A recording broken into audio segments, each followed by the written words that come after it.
The Dalai Lama notes that it is not just in mammals that a mother is concerned for offspring. We see this also in birds. In discussing the Chinese, he emphasizes we must understand why they oppress. I offer some ideas about how we can utilize our own anger constructively. The Dalai Lama describes how contemplative practice can enable a different state of consciousness. The seed of compassion, everybody, not only human being, but other sort of species of many other species of mammals.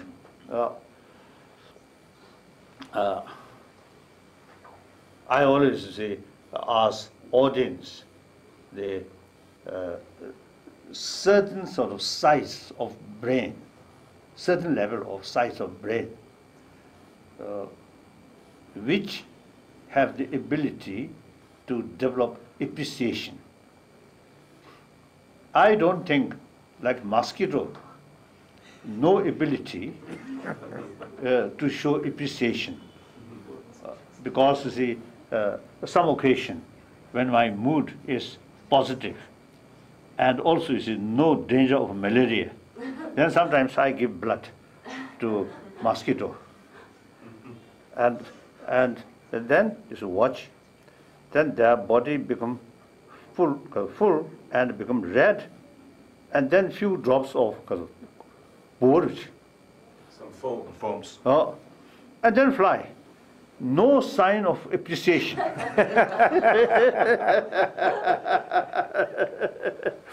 So anyway, generally, many mammals have the ability to show some sense of concern of at least their own sort of species.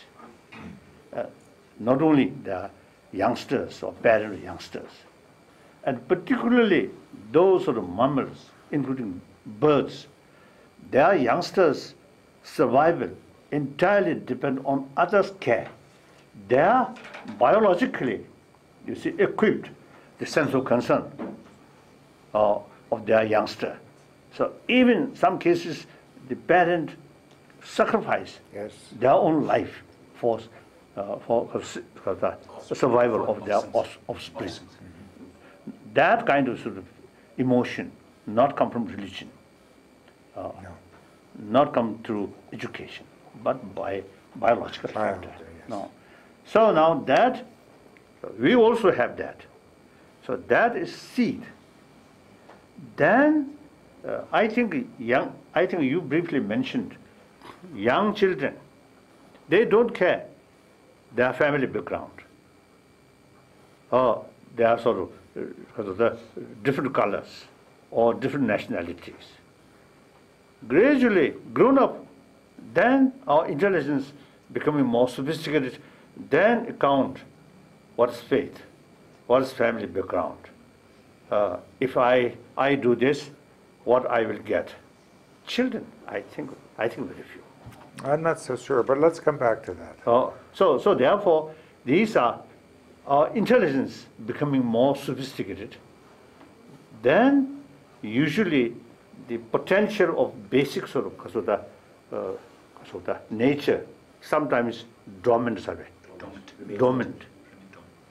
Now here we need the help of education, through education, to constantly cultivate or nurturing that seed, like that. Dr. Ekman, Yes. do you want a break now? 10 minutes? Okay. Yes. 10-minute break? Okay. Then I will come back with a somewhat different view. Okay. Very Okay. good. Very good. Very good. Actually, I think our system, which we learned or introduced by Nalanda masters, when we study, we must have different views, argument. Yes. That's the best way to develop deeper understanding. Good. I shall give you some arguments. Oh yes, very good, very good. Yes, this is the intellectual side. This immense help. And then also you see this concept. Actually, this is a concept, emptiness. It's actual meaning is interdependency. Dependent and arising. So actually interdependency. You see, that give us the sort of, the conviction. Everything can change. Yes. And everything exists not independently or absolutely, but due to other factor. So, two good things here. Now I'm propagating Buddha Dharma. I never sort of propagating Buddha Dharma, but since here, it's just this way. So the practice of altruism, the method side, this wisdom, understanding of anathema, you see, the self-grasping reduce. And that very meaning of the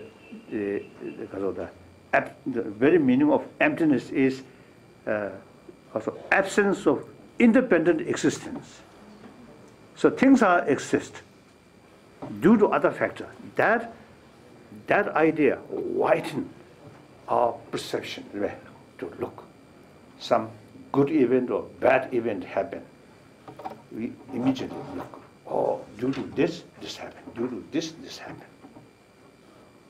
So our negative emotion. You see, my friend, scientist, they say when we develop anger, we need some kind of absolute target.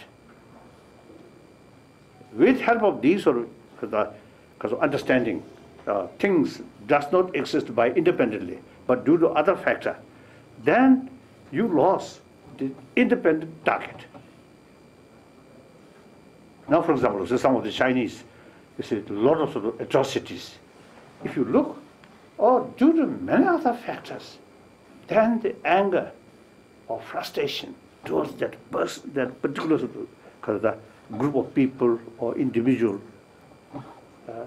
we can't blame because of the whole circumstances, because of the many other factors, including our own sort of. Now here, we also believe, we also, you see, helpful, you see, thinking about sort of negative action or destructive action which we committed in previous life. So that also is helpful to reduce, you see, our frustrations or angers like that. Whether true or not, psychologically very helpful. With anger, since we're on anger for the moment, the important thing is first to see whether you have to engage with the anger. If someone is going to do harm, you have to use the power or force of anger to prevent the harm to you or to others. But you have to, this is the very hard part that I think you were just talking about, is understand why was she trying to do harm? I'm purposely putting it as a she. Why was she trying to do harm? What is motivating her? How can I help her find a way to achieve what she wants without harming me or others? If you can do that, then it's very constructive anger. Yes. Yes, Right. we agree. Right? Fully agree. Yes. That's in our book. I'm quoting us. Oh, yeah. You see, the intelligence really now, because of that, involved very, very important part. Yes.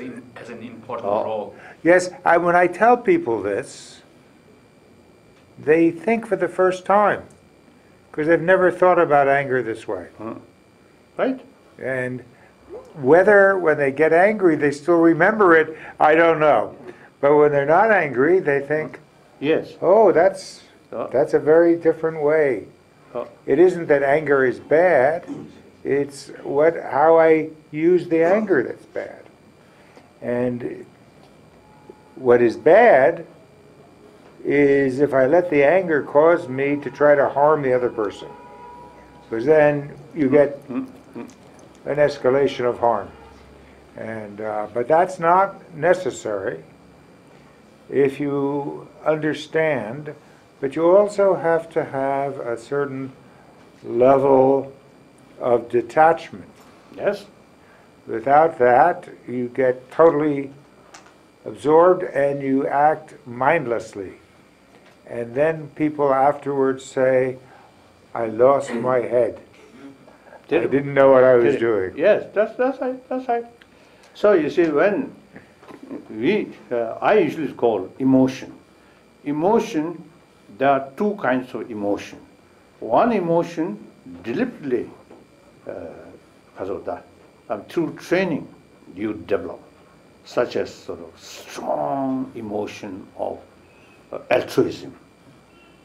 When you think, when you see some sort of suffering, tears, and very sort of strong feeling, some kind of emotion. But such emotion develop through training, through reasoning, through sort of use of intelligence. So that kind of emotion is not kind of blind emotion. Yes. The usual emotion, including biological factor, these emotions are essentially blind. They were designed for situations where you didn't have time to think. And you had to act without thought in terms of what had been useful in the past. Now here we say, experience through efforts and effortless experience, spontaneous or uncontrived kind of experience. One experience. Another one is experience that you generate through your efforts, without which they do not come into being. So, years, sort of some practice or some training, through effort, you develop some kind of strong sense of concern of others' well-being. That while you sort of meditate or thinking, after say a few minutes or several minutes, then you get real sort of feeling. That's experienced through effort. After that, still practice continuously. Then spontaneous sort of experience. Whenever you face something, without sort of reasoning, without sort of effort, effortlessly develop. That's the second stage. So once you see that kind of experience there, then no need sort of thought works. Well, something happened, respond immediately. I explain more about this topic in my ebook, Moving Towards Global Compassion, available on my website, www.paulekman.com. All the previous webisodes can also be found on my website. The next webisode will appear 2 weeks from the date this one appeared.